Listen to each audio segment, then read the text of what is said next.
Alors, lorsque Jean ouvre son livre, il commence tout de suite en identifiant la parole de Dieu, puis il dit, la parole, c'est Jésus. C'est fort. Et Jean nous dit que la parole, Jésus a toujours existé et il est éternel. Il n'y a jamais eu de temps où Jésus n'a pas existé. Ensuite, Jean va ajouter une autre partie, une seconde partie au verset 1. La parole était avec Dieu. Alors non seulement Jésus possède une existence éternelle, mais il entretient également une relation éternelle. Et littéralement, la parole était continuellement vers Dieu. Le Père et le Fils étaient continuellement face à face. Et la préposition ici, auprès d'eux, dans l'original, comporte l'idée de proximité, d'intimité, mais aussi de mouvement.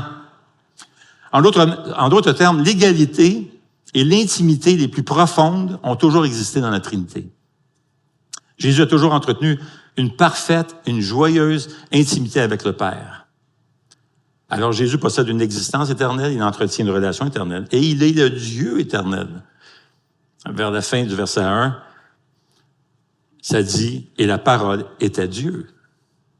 Le sens est que la parole était Dieu en essence et en caractère. Il était Dieu à tous égards, tout en étant une personne distincte de Dieu le Père. Avez-vous remarqué, il était avec Dieu, mais en même temps, il est Dieu. Ça semble contradictoire. Il est avec Dieu, mais il est Dieu. Et là, on parle de la Trinité. Là, ben, deux personnes ici, on verra ailleurs, Jean chapitre 14, que le Saint-Esprit aussi. Donc, tu as le Père, le Fils et le Saint-Esprit. Donc, tu as cette distinction. Tu as un seul Dieu, mais en trois personnes.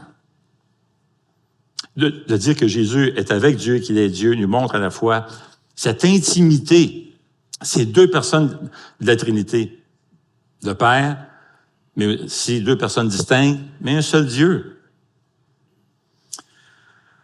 D'ailleurs, les premiers chrétiens n'ont pas vraiment tardé à confesser Jésus non seulement comme Messie, comme Sauveur, mais aussi comme Dieu. En plus de posséder une existence éternelle, d'entretenir une relation éternelle, d'être le Dieu éternel, il est aussi le Créateur éternel. Verset 3. Tout a été fait par elle, par la parole, par Jésus, et rien de ce qui a été fait n'a été fait sans elle. En d'autres mots, Jésus est le Créateur de l'univers.